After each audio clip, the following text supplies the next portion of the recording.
Hi friends, welcome to என்னுலகம் VCR channel. இந்த வீடியோவில் நாம் எப்பயுமே ஒரே மாதிரி தோசை சாப்பிடாம அதை கொஞ்சம் டிஃப்ரெண்ட்டாக எப்படியெல்லாம் பண்ணலாம் அப்படின்றத பற்றி தான் பார்க்க போகிறோம். ரொம்ப ஈஸியாகவே இதெல்லாம் செஞ்சிடலாம், ரொம்ப டேஸ்ட்டாகவும் இருக்கும். ஸோ வாங்க எப்படி பண்ணுறதுன்னு பார்க்கலாம். முதல்ல நாம் எல்லாருக்கும் பிடிச்ச வெங்காய தோசை பார்க்கலாம்.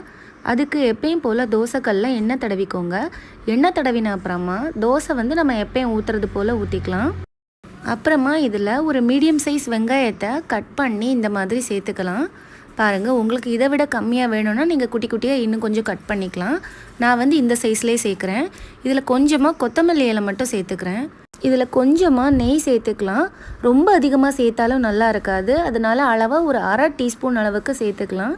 சேர்த்துட்டு இதை நம்ம திருப்பி போட்டுடலாம். பாருங்கள், ரொம்பவே அடிப்பக்கம் சூப்பராக வந்துருச்சு.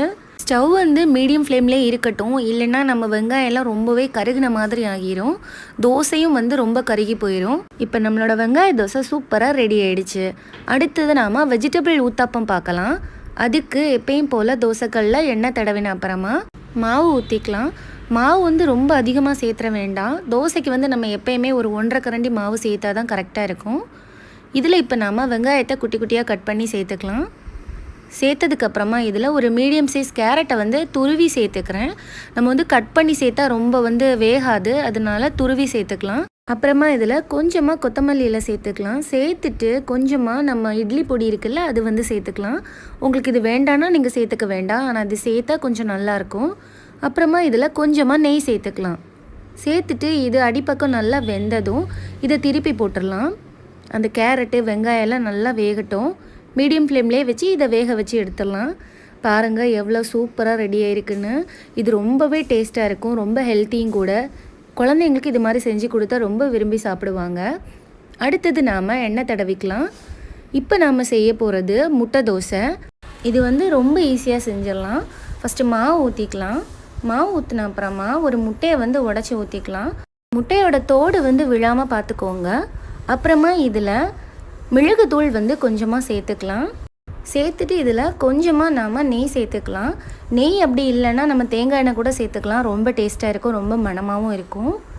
இதே இப்போ நாம் திருப்பி போட்டுடலாம். அடிப்பக்கம் முட்டை வேகட்டும். இப்போ முட்டை தோசை ரெடி ஆகிடுச்சு. இதை நம்ம பிளேட்டுக்கு மாற்றிடலாம். பாருங்கள் எவ்வளோ சூப்பராக ரெடி ஆகிருக்குன்னு. ரொம்ப சிம்பிளாக இது செஞ்சிடலாம். அடுத்ததாக நாம் ரொம்ப டேஸ்டான பொடி தோசை செய்யலாம்.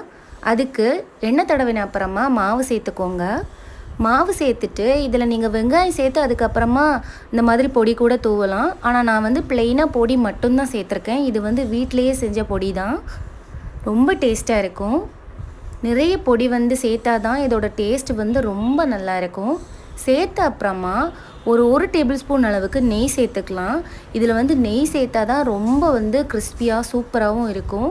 நம்ம கடையில் பொடி தோசை வாங்கி சாப்பிட்றத விடவும் இது ரொம்பவே டேஸ்ட்டாக இருக்கும். வீட்டில் கண்டிப்பாக ட்ரை பண்ணி பாருங்கள்.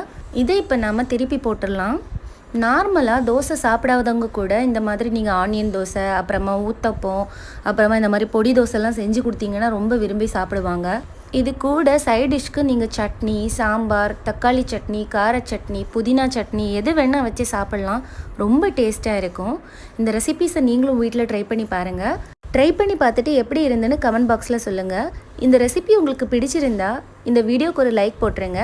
அப்படியே இது வரைக்கும் நம்ம சேனலை சப்ஸ்கிரைப் பண்ணாதவங்க சப்ஸ்கிரைப் பண்ணிக்கோங்க. கூடவே பெல் ஐக்கானையும் கிளிக் பண்ணிக்கோங்க. அப்போ தான் நான் போடுற வீடியோலாம் உங்களுக்கு நோட்டிஃபிகேஷனில் வரும். தேங்க்யூ.